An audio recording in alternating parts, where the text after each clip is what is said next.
Good evening students, आप सभी का स्वागत है हमारे इस डिस्क्रिप्टिव सेशन में।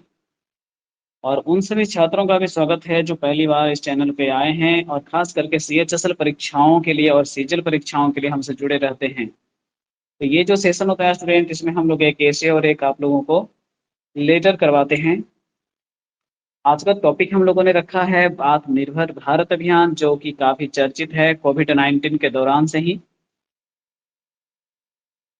तो सबसे पहले देखिएगा कि आत्मनिर्भर भारत अभियान के कुछ फैक्ट पॉइंट आप लोगों को मैं समझाना चाहूंगा यहाँ पे। देखिए, अनाउंसमेंट की बात में विवाद चलता है, कहीं पे 12 मई मेंशन मिलता है तो कहीं पे 29 मई मेंशन मिलता है। क्योंकि ये मन की बात जो हुई थी उसमें मोदी जी आकर के 2020 में इसके बारे में बात किए थे मई में। तो कहीं पे डिस्कशन है कि 12 मई को इन्होंने इसके बारे में चर्चा छेड़ा था। कुछ लोगों ने कहा कि 29 मई को इनको घोषणा की गई है, ये थोड़ा विवादित है। इसलिए जब टॉपिक में आएगा तो हम लोग कोशिश करेंगे कि मई 2020 इसका शुरुआती ईयर मान करके चलेंगे। फिर इसका विधिवत रूप से शुरुआत हुआ था अक्टूबर 2020 में, है ना। एक्चुअल में आत्मनिर्भर भारत अभियान का 3.0 कार्यक्रम आया था अक्टूबर 2020 में। चलिए, अब हम लोग और भी इसमें बातें समझ जाते हैं कि आरबीआई जो है उसने क्या किया था कि 20 लाख करोड़ रुपए की धनराशि स्वीकृत की थी अपनी ओर से, कि जिनको भी आत्मनिर्भर भारत अभियान के अंतर्गत कुछ फायदे उठाने हैं, अपना बिजनेस शुरू करना है, तो वो हमसे, है ना, धनराशि ले सकते हैं। और इसके लिए उन्होंने सरकार को 20 लाख करोड़ रुपए आवंटित किए थे। थोड़ा सा कुछ और भी इसमें फैक्ट पॉइंट अगर आप जानने की बात करते हैं तो हमें पता होना चाहिए कि किसान क्रेडिट कार्ड के सहारे लगभग 2.5 करोड़ किसानों को ऋण की सहायता भी मिली थी इसमें, है ना। किसान क्रेडिट कार्ड, इसके माध्यम से 2.5 करोड़ किसानों को ऋण सहायता मिली थी। और 1700 करोड़ रुपए की मत्स्य संपदा योजना को भी स्वीकृति दी गई है 3.0 के चरण में। 1700 करोड़ रुपए की मत्स्य संपदा योजना को स्वीकृति भी मिली है। साथ ही साथ हमें ये भी पता होना चाहिए कि आत्मनिर्भर भारत अभियान के द्वारा ही मेक इन इंडिया को बढ़ावा देने के लिए 10 अलग अलग क्षेत्रों में रोजगार का सृजन भी चल रहा है। और आंतरिक क्षेत्र में निजी निवेशकों के लिए भी रास्ता खोला गया है। तो ये कुछ फैक्ट पॉइंट है जो हम सबको पहले पता होना चाहिए था।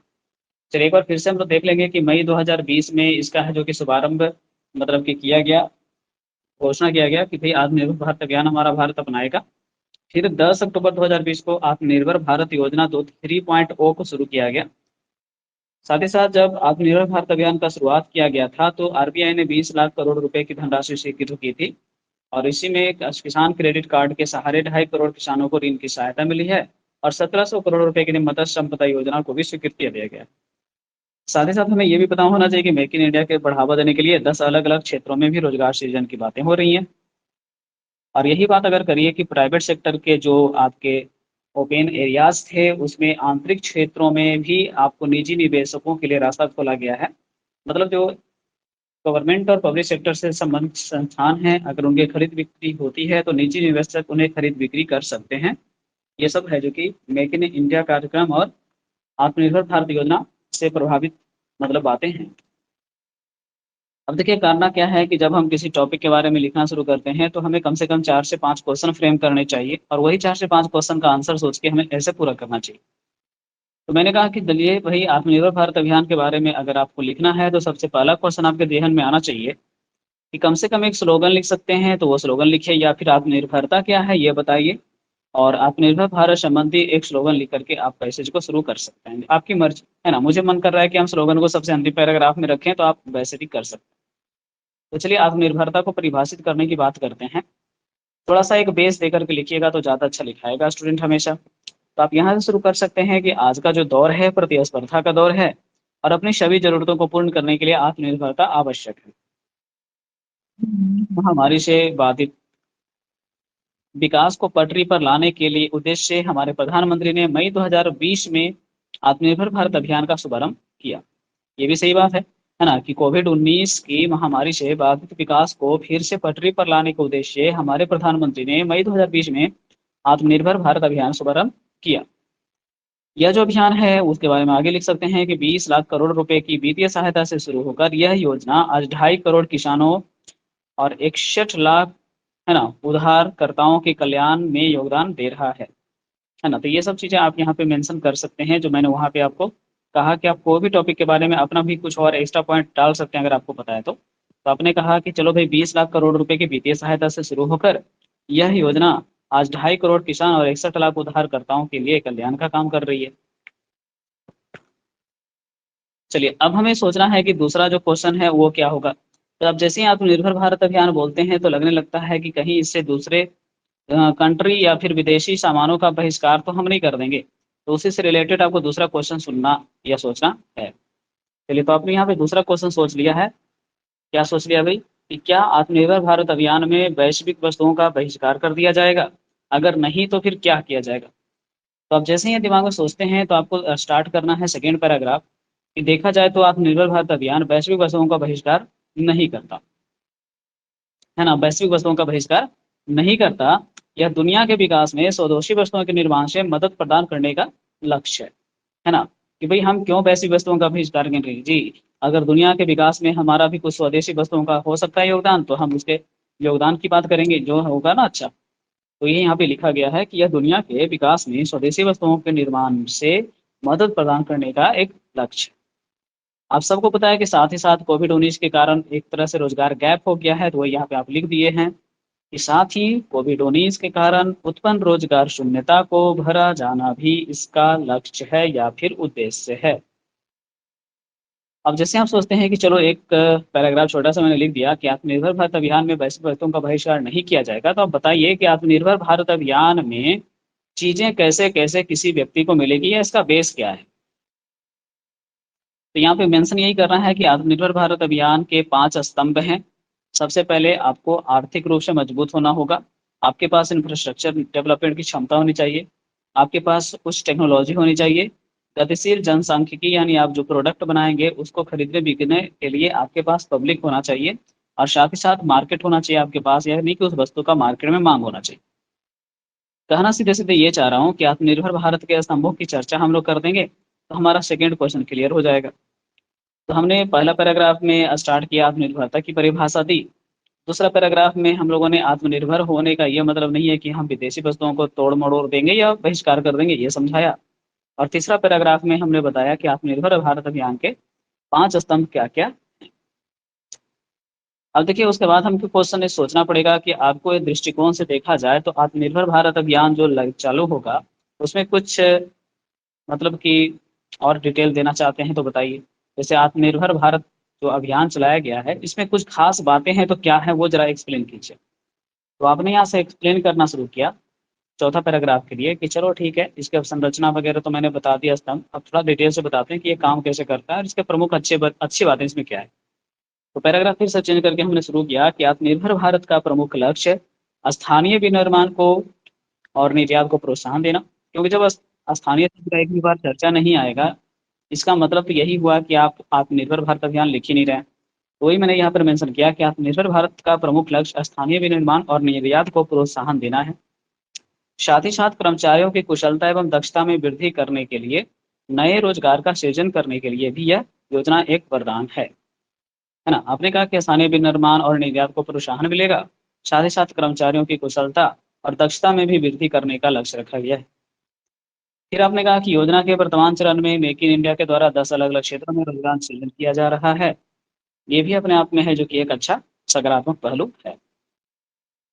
आंतरिक क्षेत्रों में निजी निवेशकों के है ना, को निवेश करने के लिए प्रोत्साहित किया जा रहा है, ये भी एक पॉजिटिव बात है। जब हम काफ़ी कुछ लिख चुके होते हैं तो फिर आता है बारी कि क्या इसके रास्ते की कुछ चुनौतियाँ हैं तो बताइए और उसे कैसे निपटा जाए ये भी बताइए। तो आपने लिखा कि यह भारत की एक स्वावलंबी योजना है, परंतु इसके रास्ते में लाल फीताशाही, भ्रष्टाचार और कर्मचारियों की उदासीनता प्रमुख चुनौतियाँ हैं। जैसे आत्मनिर्भर भारत अभियान से रिलेटेड आपका जो भी फंड वगैरह आता है, वो जनता को जब तक आप समझा करके दीजिएगा नहीं, तब तक तो आप अपना वीडियो की तरह से चला करके वो जनता का फंड को इधर-उधर ही करते रहिएगा और इसी वजह से भ्रष्टाचार उत्पन्न होगा। साथ ही साथ कर्मचारियों को थोड़ा-सा होना चाहिए एक्टिव, लेकिन कर्मचारी लोग उदासीन हैं। तो इसलिए थोड़ा-सा कहीं न कहीं प्रमुख चुनौतियाँ यही सब, है ना? लाल फीताशाही, भ्रष्टाचार, कर्मचारियों की उदासीनता ये सब। अब ऐसे में भारत भारत सरकार को आप क्या सुझाव देंगे? तो वही आप यहाँ पे मेंशन कर दीजिए कि भारत सरकार को पूर्ण पारदर्शिता और बेहतर रणनीति के साथ इसे अपनाकर इसे सफल बनाने की कोशिश करनी होगी, है ना? क्या सजेशन देंगे कि भारत सरकार को पूर्ण पारदर्शिता और बेहतर रणनीति के साथ इसे अपनाकर इसे सफल बनाना होगा।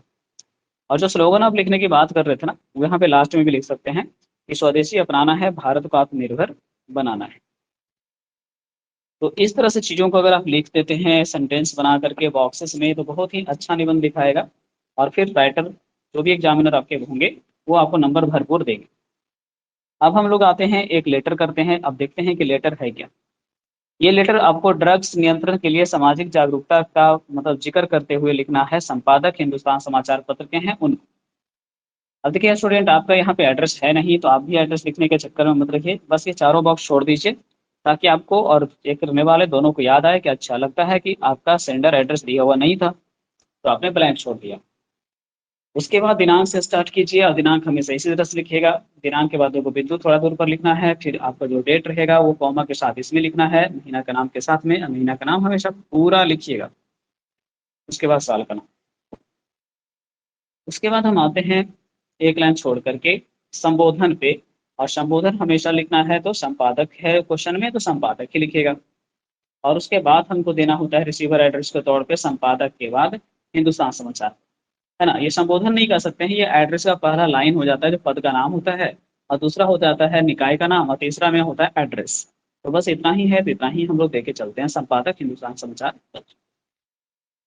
अब उसके बाद विषय मेंशन करना है, ड्रग्स नियंत्रण के प्रति सामाजिक जागरूकता, और कोशिश यही करिएगा कि विषय के नीचे नहीं आना है तो नहीं आना है, यहाँ पे नहीं आना है तो नहीं आना है। विषय क्या है भैया? ड्रग्स नियंत्रण के प्रति सामाजिक जागरूकता। विषय लिखने के बाद आपको एक लाइन फिर से छोड़ना होगा, और मान्यवर के बाद सेमी कॉमा देना होगा, और उसके बाद फिर चलना होगा आगे। चलिए, अब देखिएगा, मान्यवर के बाद अपना परिचय देना होता है, पहला पैराग्राफ में हमेशा अपना परिचय दीजिए, और उसके बाद है जो कि विषय वस्तु लिखिए कि क्यों लिख रहे हैं आप ये पत्र मुझको।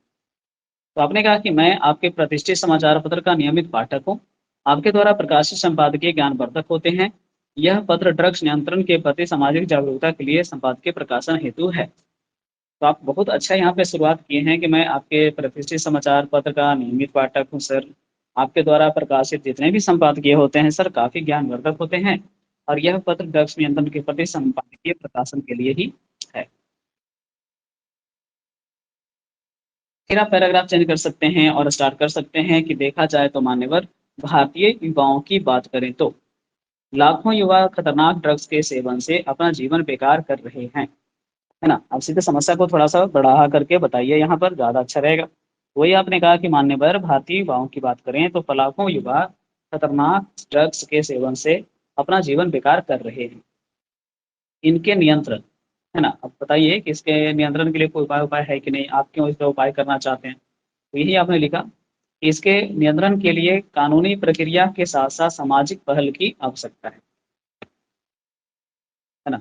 इसके नियंत्रण के लिए आपको पता होना चाहिए सर कि कानूनी प्रक्रिया के साथ साथ, है ना, सामाजिक पहल की आवश्यकता है। मेरे अनुसार युवा या नई पीढ़ी को नशा मुक्त रखने के लिए, देखो भाई, जो पहले से तो है जो तो है ही है, लेकिन अगर आप पहले युवा पीढ़ी और नई पीढ़ी की बात कर लें तो अच्छा रहेगा। कि अभी मेरे अनुसार चलें तो युवा और नई पीढ़ी को नशा मुक्त करने के लिए शैक्षणिक पाठ्यक्रमों में नशा के प्रभाव एवं उनसे मुक्ति के उपाय शामिल किए जाने चाहिए। मतलब बच्चों को ऑलरेडी ट्रेनिंग दीजिए पहले से कि भाई पीने के बाद कितना खराब होता है, या ड्रग सेवन करने के बाद कितना खराब होता है। साथ ही मौजूदा नशा ग्रसित युवाओं को अब ये भी बताइए ना कि ये तो पुराने बच्चे नहीं, नए बच्चों के लिए आपने बोल दिया ना, पुराने लोग से जो हैं उनके बारे में क्या होगा, वही लिखना हो कि साथ ही मौजूदा नशा ग्रसित युवाओं को नशे से निजात दिलाने के लिए क्या करना है, नशा मुक्ति केंद्रों की स्थापना स्थानीय स्तर पर करवाइए। अब देखिए, स्थानीय स्तर पर करवाने का ये मतलब हुआ कि देखो वही आपका बड़े स्तर पर होता है तो वहां तक लोग पहुंच नहीं पाते, और स्थानीय स्तर पर होगा तो स्थानीय लोगों की सहायता से भी उनका नशा छुड़ाया जा सकता है। अभिभावकों की जागरूकता और बच्चों से नियमित वार्तालाप भी उनका उत्साह बढ़ा सकती है। ये भी आप अपना सजेशन दे सकते हैं कि गार्जियन लोग को पहले थोड़ा सा एक्साइट करना चाहिए, बच्चों से उनको बातचीत करने के लिए समझाना चाहिए, और बच्चों से जब बातचीत होने लगती है ना, तो ये फिर बच्चे किसी भी प्रकार के आदत में नहीं पड़ते हैं।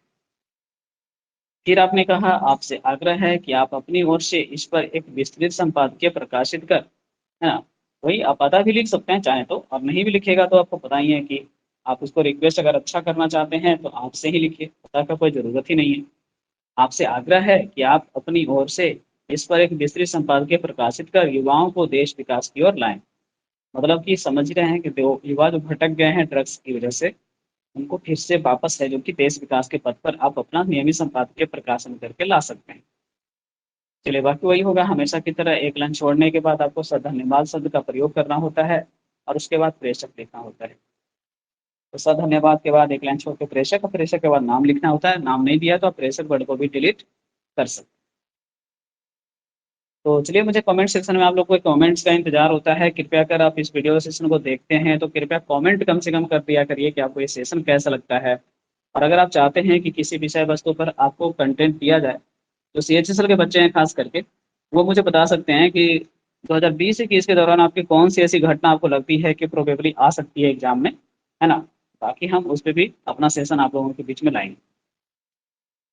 तो आप लोग अपने दोस्तों के बीच में जो CHSL के लिए हैं या फिर किसी भी प्रकार की एग्जामिनेशन के डिस्क्रिप्टिव की तैयारी के लिए हैं, उन्हें आप हमारे ऑफलाइन सेंटर में भी भेज सकते हैं, और ऑनलाइन तो आप यूट्यूब पर हमारे साथ जुड़े हुए हैं। तो चलिए स्टूडेंट, फिर मिलते हैं नेक्स्ट वीडियो सेशन में आप लोग से।